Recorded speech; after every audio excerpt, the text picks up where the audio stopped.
The massive doors of the Grand Assembly Hall opened with a deep sound that made the air shake. Commander stepped inside, his heavy boots making loud sounds on the shiny floor. The hall was huge, bigger than most city blocks back on Earth. The ceiling was so high that small clouds could form up there. Thousands of seats filled the space, arranged in circles that went up and up like a giant stadium. Wore his power armor, but it looked nothing like the clean, perfect suits that other delegates wore. His armor was covered in dents and scratches. Burns marked the chest plate. The left shoulder had been welded back together with metal that did not match. Patches of different colors covered holes where something sharp had cut through. Wires stuck out in places where the outer shell had cracked.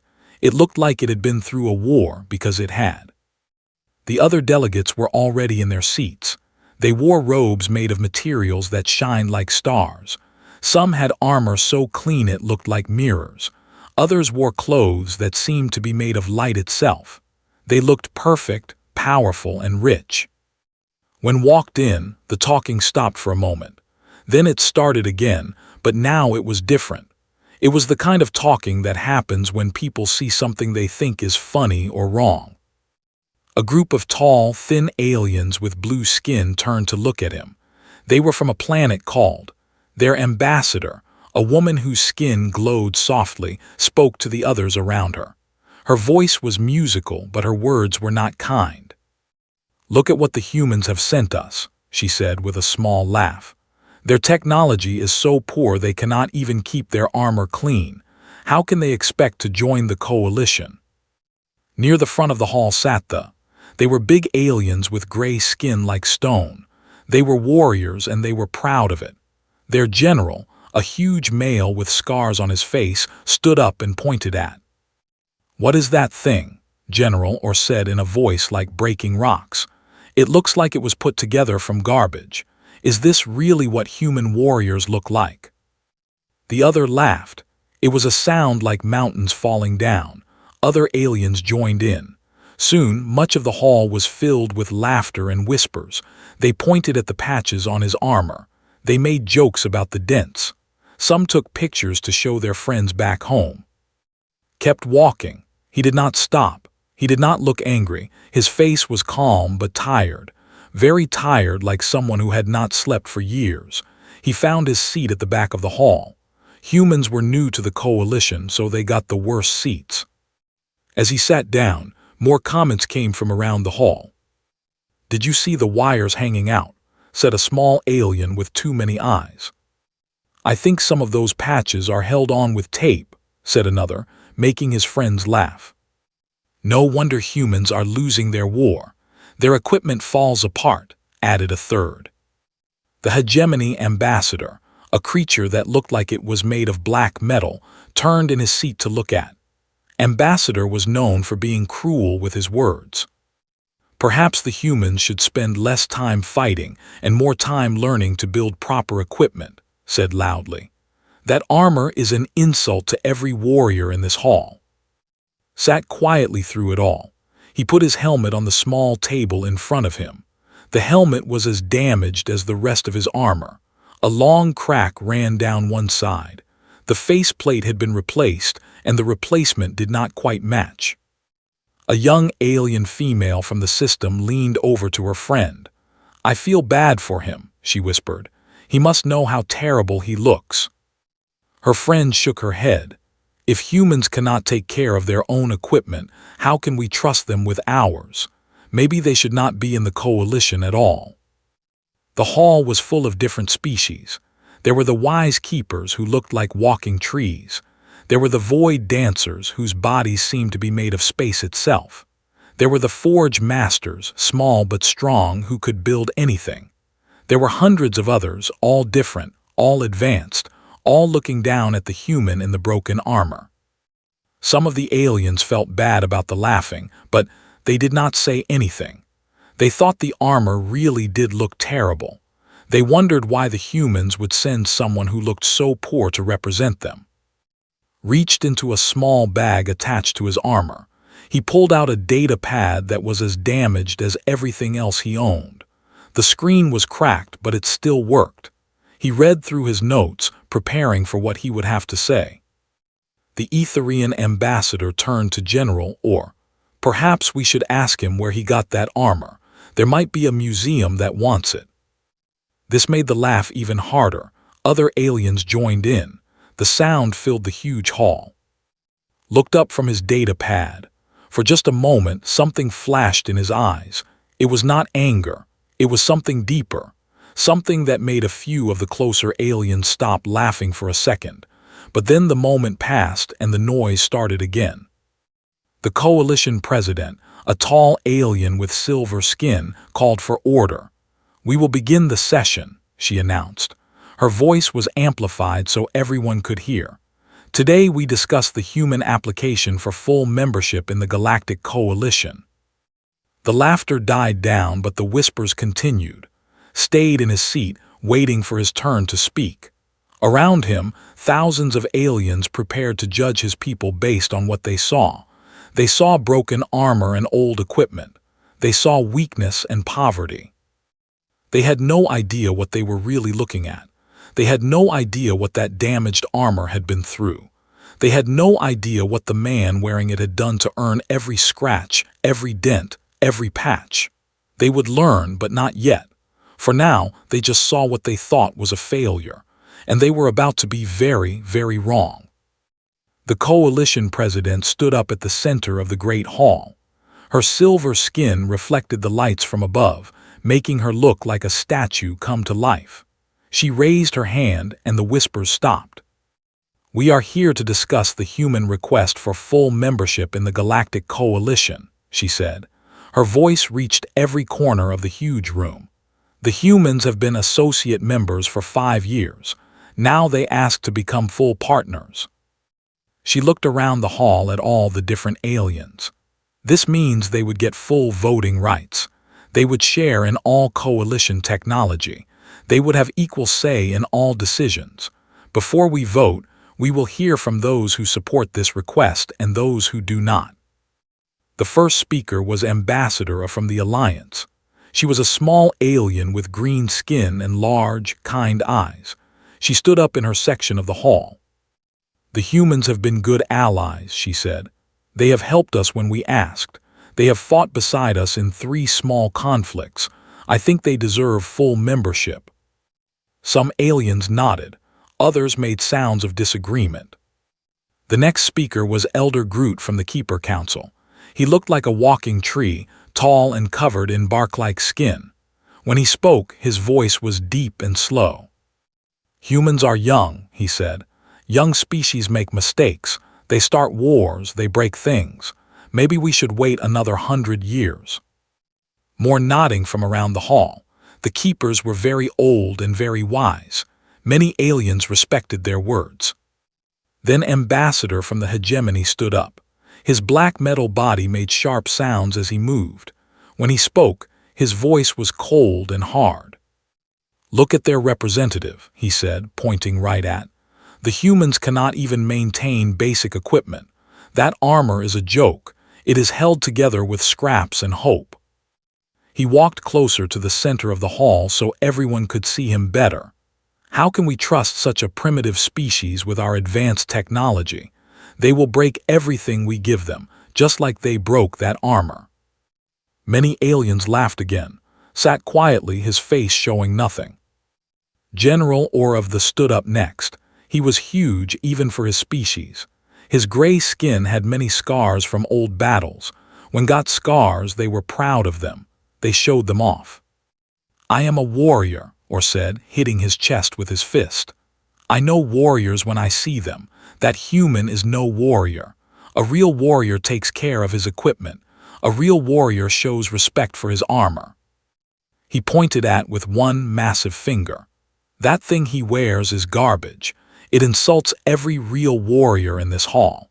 How can the humans claim to be a warrior race when their soldiers look like beggars?" The others stood up and shouted their agreement. They were not a quiet people. An alien from the Forge Master Guild spoke next. The Forge Masters were small but very skilled at building things. They made the best equipment in the galaxy. "We have seen human technology," the small alien said. It is rough, basic. Often it does not work well. If they cannot build good armor, how can we trust them to use our machines? More voices joined in. The Stellar Empire ambassador talked about human barbarism. The Trade Federation representative worried about human reliability. The academic consortium speaker questioned human intelligence. Through it all sat and listened. He did not defend himself. He did not argue, he just waited. Finally, the coalition president called on him to speak. "Commander, you may respond to these concerns." Stood up slowly. His armor made small sounds as he moved. The hall became quieter but not completely quiet. Some aliens were still talking and laughing. "Thank you, President," said. His voice was calm and steady. "I have heard many questions about human technology and human warriors." He looked around the hall at all the faces looking back at him. Some showed interest. Most showed doubt or amusement. "You judge our equipment by how it looks," he continued. "You think clean means good. You think perfect means strong. You think new means better." General or laughed loudly. "Of course we do. A warrior who cannot keep his armor clean is not a warrior at all." Others shouted their agreement. Soon, much of the hall was making noise again. Waited for quiet. When it came, he spoke again. "You judge the armor, not the warrior who wore it." Ambassador made a sound like grinding metal. "The armor tells us everything we need to know about the warrior. Look at it. It is falling apart." "Yes," said quietly, "look at it." He reached up and put his hands on his helmet. The hall became very interested now. What was he doing? "This armor has seen things," said. "It has been places. It has done things that most of you cannot imagine." General or stood up again. "Enough words, human. If you think you are a real warrior, prove it. Show us what makes you so special." The challenge filled the hall. In culture, this was a formal challenge. It could not be ignored. Nodded slowly.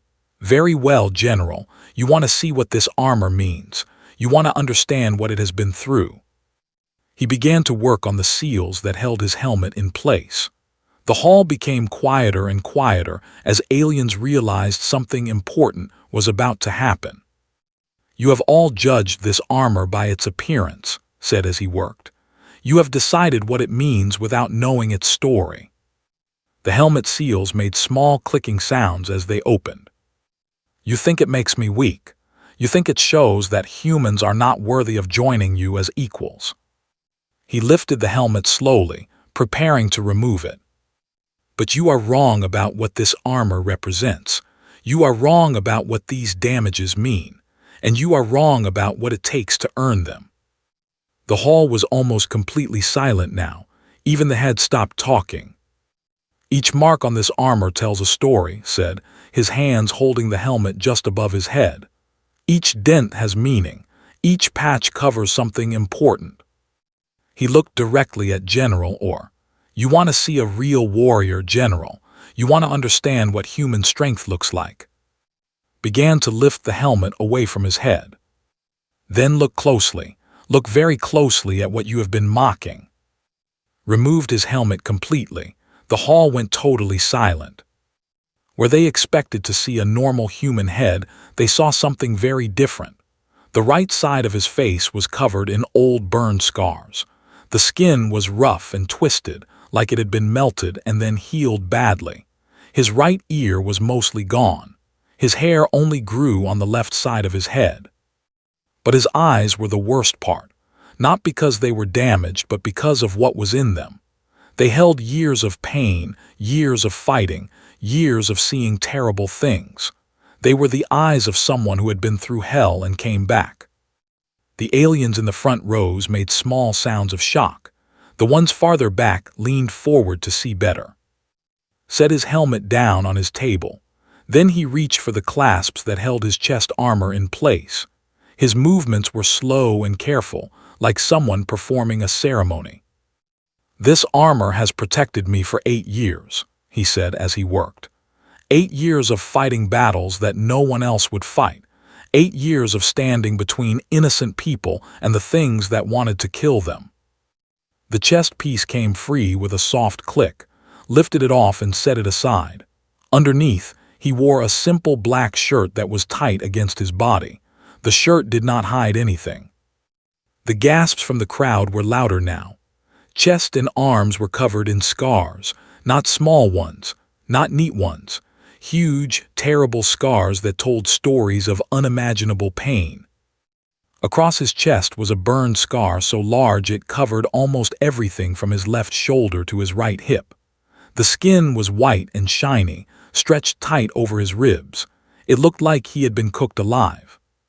His right arm was covered in what looked like bite marks, deep, curved scars that could only have come from teeth the size of knives. Some of the scars were still slightly purple, like they were not completely healed even now. His left arm was missing below the elbow. In its place was a mechanical arm made of metal and wires. It was not a fancy prosthetic like the rich aliens had. It was basic, functional, built to work, not to look pretty. Continued removing his armor pieces. Each one revealed new horrors. His back was crisscrossed with long scars from something with claws. His legs showed signs of burns, cuts, and what looked like acid damage. The hall was completely silent now. Even they who were proud of their battle scars stared in shock. Their scars were small compared to this. Their scars came from winning battles. These scars looked like they came from surviving the impossible. Stood in the center of the hall in just his black clothes and his mechanical arm. Every alien in the huge room could see what years of fighting had done to him. He looked like a walking map of violence and pain. "Each scar has a story," said quietly, but his voice carried to every corner of the hall. "Each mark represents a choice I made, a choice to stand and fight when I could have run, a choice to protect others when I could have protected myself." He touched the huge burn scar on his chest. This one came from the Void Swarm attack on the colonies. 3 coalition worlds, 40 million people.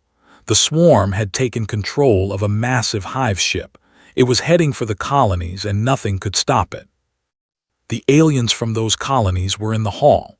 Their faces went white as they remembered that day. "The coalition fleet retreated," continued. "They said the colonies were acceptable losses. They said saving the people was impossible. They left." He looked around the hall at the faces staring back at him. "Humans do not believe in acceptable losses. We stayed. I stayed." His mechanical hand moved to touch a series of small, round scars on his shoulder. "These are from holding onto the outside of the hive ship in space for 6 hours. No suit, just my armor between me and the vacuum. The cold tried to kill me. The radiation tried to cook me. But I held on." Some aliens made sounds of disbelief. Surviving in space without a proper suit was supposed to be impossible. "I made it to their power core. I had to set off our ship's reactor manually. Someone had to stay behind to make sure it worked." He gestured to the massive burn scar. "This is what it feels like when a star explodes next to you." The hall was so quiet that people could hear their own breathing. Moved to the scars on his right arm. "These are from the siege of Haven Station. Pirates attacked a medical ship full of children. Coalition forces said it would take too long to mount a rescue, too expensive, not worth the risk." His voice stayed calm, but something dark flickered in his eyes. "Humans rescued those children. I held the breach in the station's hull with my bare hands while the children evacuated. The pirates had creatures they used as weapons, things with teeth like swords." He held up his mechanical arm. "I lost this keeping one of those creatures from reaching a group of 6-year-olds. The children made it to safety, all of them." An alien in the crowd made a soft crying sound. Pointed to the claw marks on his back. "Shadow beasts on Titan 7, Coalition scientists who were too valuable to risk rescue. I went in alone and brought out 12 people. The beasts hunted me for 3 days through tunnels so dark you could not see your own hand." He touched his face, where the burns were worst. Plasma fires on the merchant ship Liberty. Coalition patrol ships were too busy to respond to the distress call. Families were dying while pirates burned their ship section by section. I went in through the engine room while it was still on fire. Every scar had a story. Every mark had meaning. And every story was the same: coalition forces giving up and humans refusing to quit. General Orr was the first to understand. The huge warrior stood up slowly, his face showing something aliens rarely saw: from shame. "By the gods of war," he whispered, "what have we done?" Looked at him directly. "You mocked damaged armor, General, but you never asked why it was damaged. You never asked what it protected me from. You never asked what it allowed me to do." He gestured to his armor pieces sitting on the floor. "Every dent in that metal represents someone who lived because I was there. Every patch covers damage I took so others would not have to. Every burn mark shows a time when I chose to walk into hell so someone else could stay safe." The coalition president stood up slowly. Her silver face showed shock and what might have been horror. "Commander, we did not know." Nodded. "No, you did not. You saw broken equipment and assumed it meant broken people. You saw scars and thought they meant weakness. You were wrong." He began putting his armor back on, piece by piece. "This armor is not damaged because I am careless. It is damaged because I care too much. It is damaged because I refuse to let innocent people die while I stand safely in the back." As each piece went back into place, the aliens in the hall began to understand what they were really looking at. This was not a failure of human technology. This was proof of human determination. "I wear these scars with honor," said as he sealed the last piece of armor. "Not because I like pain, but because each one represents a life saved, a choice to be better, a refusal to give up when giving up would be easier." He picked up his damaged helmet and held it in his hands. "You asked if humans deserve to be full members of the coalition. Look at what we do when others will not act. Look at what we sacrifice when others walk away. Look at what we endure when others say it is impossible." The hall remained completely silent as put his helmet back on. When he was fully armored again, he looked exactly like he had when he walked in. But now everyone knew what they were really seeing. Now they knew what that damaged armor really meant. Stood in the center of the hall, his damaged armor gleaming under the lights. The silence was so complete that the only sound was the gentle hum of the station's life support systems. Thousands of alien eyes watched him, waiting. "You want to know what these scars mean?" said quietly. "You want to understand why this armor looks the way it does? Let me tell you the real stories. Let me tell you about the times when the coalition looked the other way." He touched the massive burn scar on his chest, even though the armor now covered it. The Void Swarm attack on 3, 4, and 5 happened 2 years ago. The swarm had been growing for months in dead space. Coalition intelligence knew about it. They watched it get bigger and bigger. Several aliens from those worlds shifted uncomfortably in their seats. They remembered the fear. When the hive ship finally moved toward the colonies, it was the size of a city. Millions of void creatures swarmed inside it like angry insects. The coalition fleet met it halfway. 50 ships, the biggest fleet assembled in years. Paused, letting the aliens remember what happened next. The fleet took one look at the hive ship and retreated. Admiral and of the hegemony declared the colonies strategically expendable. 40 million people, men, women, children, expendable. Ambassador's black metal face showed no expression, but his hands gripped his chair tightly. The human ship Thunder's Call was the smallest vessel in that fleet, one heavy cruiser against a hive ship that could swallow planets. The coalition commander ordered us to retreat with the fleet. Looked around the hall. Captain Sarah Martinez looked at those 40 million people on her scanner and said 2 words, "Like hell, we stayed." He touched his mechanical arm.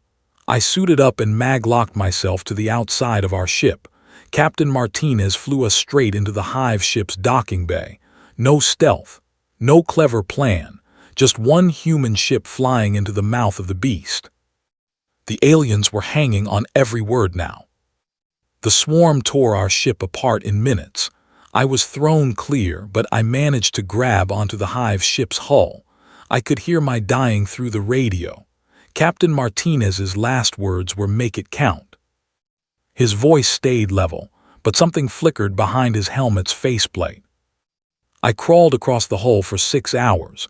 Space tried to freeze me solid. Radiation tried to cook me alive. Void creatures found me 3 times. Each time, I had to fight them off with just my sidearm and determination. He gestured to his damaged armor. Every system in this suit failed at least once during those 6 hours. The heating failed in Sector 7. I lost 3 toes to frostbite. The oxygen recycler broke in Sector 12. I was breathing my own carbon dioxide for 40 minutes. A young alien in the crowd made a soft sound of horror. When I finally reached the reactor core, I had to manually override every safety system. The reactor was the size of a building. I had to climb down into the core itself, into temperatures that should have melted my armor in seconds. He touched his chest again. When that reactor went critical, it created a miniature star. For exactly 3.7 seconds, I was inside a star. That is what this burn is from. The hall was so quiet that people could hear their own heartbeats. The explosion destroyed the hive ship completely. All those void creatures died instantly. The 3 colonies were saved. 40 million people lived to see their children grow up. Turned toward the section where the colony representatives sat. Your people held parades after the battle. Statues were built, but they were built for the coalition fleet that retreated. History says the void swarm mysteriously destroyed itself. The human sacrifice was classified too sensitive for public knowledge. Several aliens looked ashamed. Moved to touch his right shoulder where the bite marks were. Haven Station was different. That was not about saving colonies. That was about saving children. His voice became softer, more dangerous. Pirates attacked a medical transport carrying sick children to the hospital station. 237 children, all under 10 years old. Some were bobbies. Some had diseases that would kill them without treatment. The coalition medical representative, a tall alien with healing hands, closed her eyes. The pirates were not interested in ransom. They were interested in selling children to the slave markets. Coalition patrol ships were in the area, 3 full squadrons. They could have stopped the attack easily. Paused, but the pirates had political connections. Someone important was making money from the slave trade. The patrol ships were ordered to stand down. Diplomatic considerations, they called it. Angry sounds came from several parts of the hall. Again, humans were told to retreat. Again, we refused. 1 ship against a pirate fleet. We attacked immediately. He gestured toward his arm. The pirates had brought war beasts, creatures bred for killing, with teeth like knives and claws like swords. They released them into the station to terrorize the children while they prepared the slave cages. His mechanical hand clenched into a fist. I went in alone. My squad was pinned down at the docking bay. Someone had to reach the children before the beasts did. He was quiet for a moment, remembering. I found them huddled in the station's medical bay. 237 children crying and scared. The oldest was 9. The youngest was 6 months old. His voice became very soft. A little girl named Emma, maybe 7 years old, looked at me with these huge brown eyes and asked if I was there to save them. I told her yes. She smiled and said she knew someone would come. Several aliens in the hall were making crying sounds now. The beasts found us. 6 of them, each one the size of a small shuttle. They attacked all at once. I stood between them and the children for 40 minutes while my backup fought through the station. Held up his mechanical arm. I lost my real arm keeping one beast from reaching a group of bobbies. I held its jaws open with my hands while the children crawled to safety behind me. It bit clean through the armor, through the bone, everything. He touched his back. The claws on these things could cut through hull plating. They raked across my back dozens of times. Each swipe should have killed me, but I kept standing. I had promised Emma I would save them. His voice grew stronger. All 237 children made it out alive, every single one. The pirates were captured. The slave market was shut down. Looked around the hall. Coalition records say the pirates surrendered voluntarily. The children were listed as successfully relocated. No mention of the human ship that disobeyed orders to save them. He touched his face where the burns were worst. The merchant ship Liberty was the worst, not because of what happened to me, but because of what I saw. The silence in the hall deepened. 12 families, 43 people total. They were traveling to start a new colony on the Rim worlds. Simple people. Farmers, teachers, engineers. People looking for a better life. His voice became cold. The pirates who attacked them were not interested in quick kills. They were interested in entertainment. They burned the ship section by section slowly. They wanted to hear the screaming. Horrified sounds came from the crowd. Coalition patrol ships received the distress signal immediately. They were only 20 minutes away. 20 minutes, and 43 innocent people would have lived. His fists clenched, but the pirates were operating in disputed space. Helping the families would have meant crossing into territory claimed by 3 different governments. It would have required paperwork, diplomatic clearances, bureaucracy. The word came out like a curse. So the coalition ship sat at the border and listened to families burn alive. They listened to children calling for their parents. They listened to mothers begging for help. For 3 hours they listened and did nothing. Turned toward the coalition president. When the human ship Defiant arrived, we did not ask for permission. We went straight through the disputed space. We docked with the burning ship while it was still on fire. He touched his burned face. The engine room was an inferno. Plasma fires burning at temperatures that could melt steel. But that was where the families were trapped. That was where I had to go. His voice became very quiet. I found them in a cargo bay behind the engine room. 18 people still alive but trapped. The fire was getting closer every minute. The ship's hull was melting around us. Paused. I had to carry them out one by one through fires hot enough to turn metal into vapor. 3 trips through hell to save 18 lives. Each trip my armor got more damaged. Each trip the heat got worse. He gestured to his face. On the last trip my helmet's faceplate cracked. Superheated plasma got inside. It burned away half my face in seconds, but I had a 5-year-old girl in my arms. I was not going to drop her. The hall was completely silent except for soft crying sounds. All 18 people survived. They live on New Terra now. They have farms, families, hope. They send me pictures sometimes. Looked around the hall at all the alien faces. Coalition records list the Liberty incident as resolved through diplomatic channels. No mention of the human ship that ignored 3 governments to save 43 people. No mention of the families who died while patrol ships waited for paperwork. He stood in his damaged armor. These are not the only stories. I have scars from dozens of battles where coalition forces stood aside while humans charged forward. Each mark on this armor represents the same thing. People who lived because humans refused to accept that some lives do not matter. The silence stretched on as the aliens absorbed what they had heard. Finally, spoke again. You asked if humans deserve to join the coalition as equals. I ask you this. When your people are in danger and everyone else walks away, who do you want standing between them and death? The ones with perfect armor, or the ones willing to let that armor get damaged saving lives? The silence in the great hall stretched like a held breath. Stood in the center, surrounded by thousands of alien faces that no longer showed mockery or doubt. They showed something else now. something deeper. General Or was the first to move. The huge warrior stood slowly, his stone-like face showing an expression his people rarely revealed: shame. He reached up with both massive hands and removed his ceremonial helmet.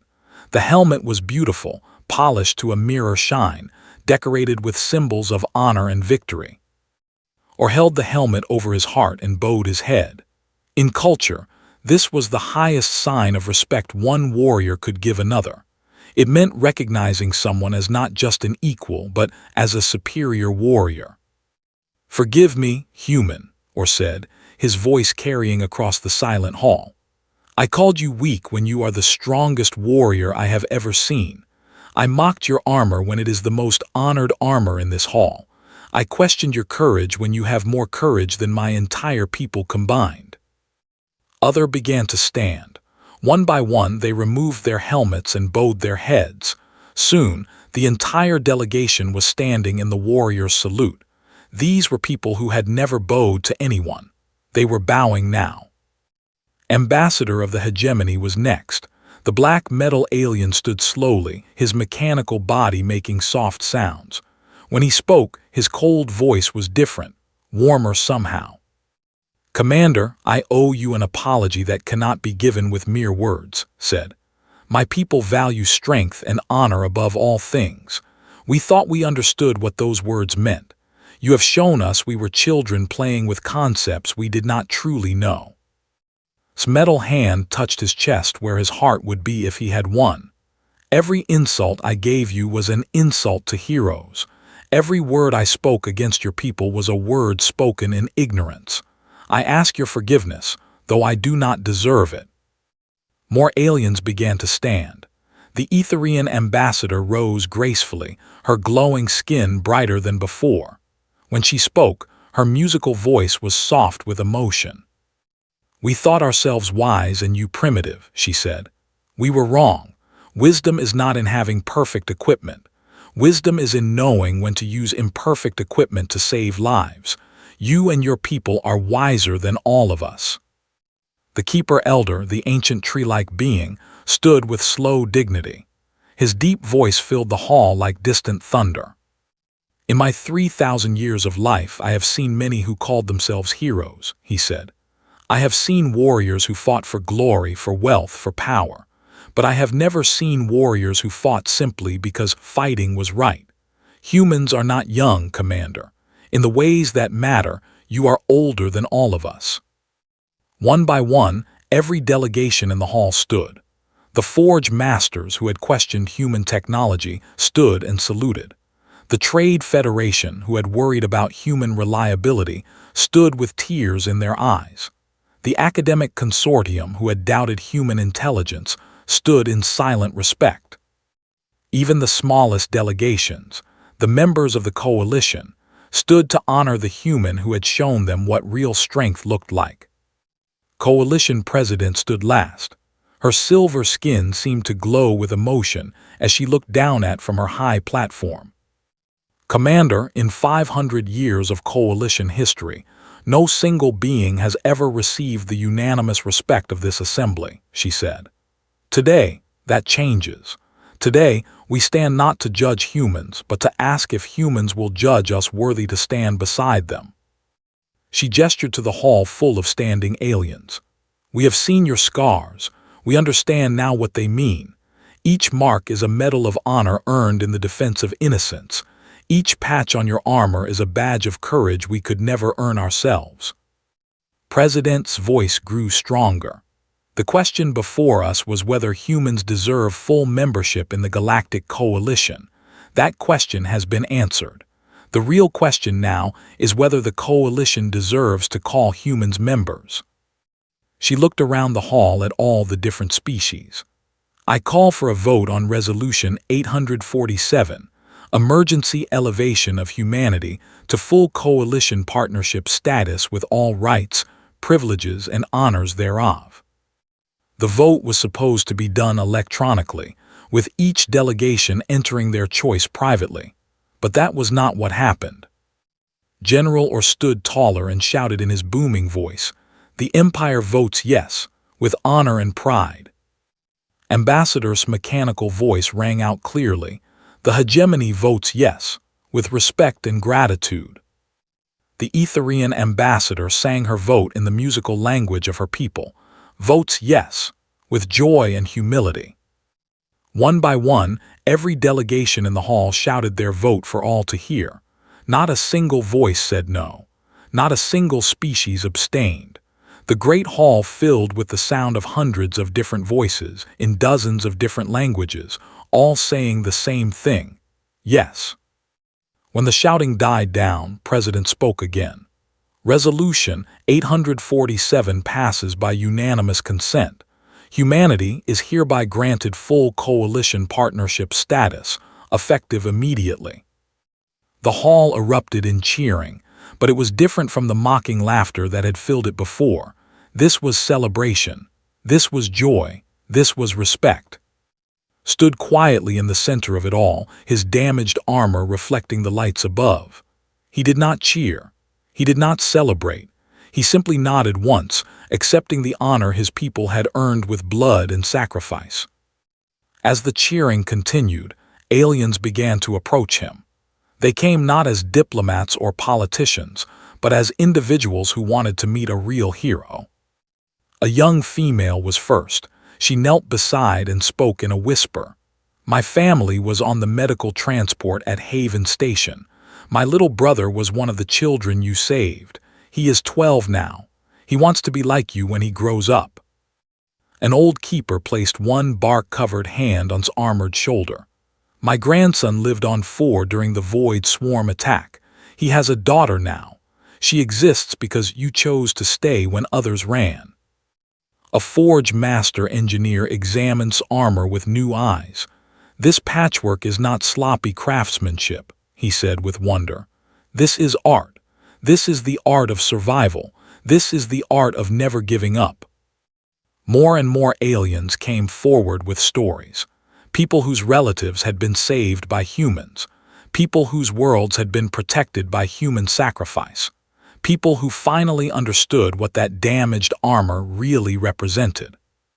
General or approached last. The huge warrior knelt on one knee before, a gesture that shocked everyone who knew culture. Commander, my people would be honored to fight beside yours, or said. We have much to learn about true courage from humans. Will you teach us? Look down at the kneeling general. Stand up, general. Warriors should not kneel to each other. They should stand together. Or rose with a smile that was rare for his people. Together, then, and may our enemies fear the day they face humans and fighting side by side. As the formal session ended and aliens began to leave the hall, many stopped to look at one more time. They no longer saw a poor human in broken armor. They saw a hero whose scars told stories of impossible courage. Gathered his things slowly, preparing to leave. As he picked up his damaged helmet, President approached him. Commander, there is something I must ask you, she said. All these battles you described, all these times you disobeyed orders to save lives, were you ever punished for breaking coalition rules? Looked at her with tired eyes. Every time, President. Courts-martial, demotions, fines, imprisonment. According to my official record, I am the most disciplined soldier in human space. President stared at him in shock. But, then why? Why keep fighting? Why keep disobeying orders when you knew you would be punished? Put his helmet under his arm and walked toward the exit. Just before he reached the door, he turned back to answer. Because someone had to, he said simply. Because when children are dying and everyone else walks away, someone has to stay. Someone has to care enough to get their armor dirty saving lives. He looked around the great hall one last time. That is what it means to be human, President. We do not stay clean, we do not stay safe, we do not stay out of trouble, we get dirty, we get hurt, we get broken, but we save lives. Walked through the great doors and out into the corridor beyond. Behind him, the hall stayed quiet for a long time as aliens thought about what they had learned. From that day forward, damaged armor became a symbol of honor throughout the galaxy. Museums displayed and patched equipment as examples of true courage. Young warriors of every species hoped to earn scars like S. And whenever a crisis arose, whenever innocent lives were in danger and the situation seemed hopeless, the same words were heard across coalition space. Send the humans. They will not turn away.